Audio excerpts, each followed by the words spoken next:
না।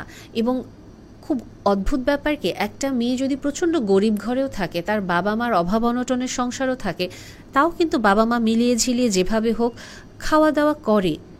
কিন্তু বিয়ের পর যখন একটা মেয়ে অদ্ভুতভাবে দেখে তার পরিবারের শ্বশুরবাড়িতে সবাই আর্থিকভাবে সচ্ছল ভালো, কিন্তু খাওয়া দাওয়ার ব্যাপারে তাকে এরকম কিছু স্ট্রাগল ফেস করতে হচ্ছে, এর চেয়ে না খেয়ে থাকাটাই ভালো।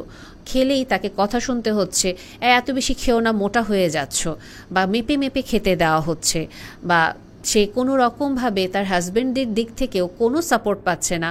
হাজব্যান্ডও হয়তো কিছু ক্ষেত্রে কৃপণতা দেখাচ্ছেন, উনিও হয়তো খাবার কিনছেন না। আলটিমেটলি মেয়েটা হয়তো চাকরিও করে না, তখন সে কী করবে? এবং অনেক ক্ষেত্রে মেয়েটা হয়তো চাকরি করে, এ কারণে সে হয়তো তখন যদি একটু স্বাধীনচেতা হয়, বাহির থেকে অর্ডার করে নিয়ে উনি খাচ্ছেন, তখনও কিন্তু তাকে কথা শুনতে হচ্ছে যে তুমি এটা এরকম কেন করো, তুমি বাসার খাবার খাও না, বা তুমি এত বেশি অহংকার কেন।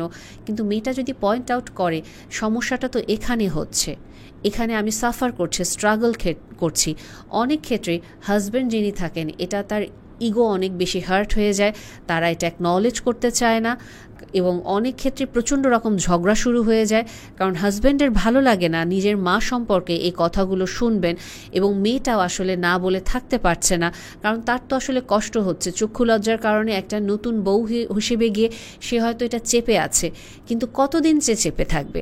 এবং একটা পর্যায়ে সে যখন গর্ভবতী হচ্ছে, তখনও যদি তাকে খাওয়া নিয়ে কষ্ট করতে হয়, তখনও কিন্তু জিনিসটা তার জন্য অনেক অপমানজনক। এবং এই খাওয়ার ব্যাপারটা না খুব সেন্সিটিভ একটা ইস্যু, যেখানে আসলে আমরা কেউ মনে হয় এটা নিয়ে কথা শুনতে ঠিক প্রস্তুত থাকি না, যে আমি খাচ্ছি এটা নিয়ে কেউ একজন আমাকে কথা শোনাচ্ছেন।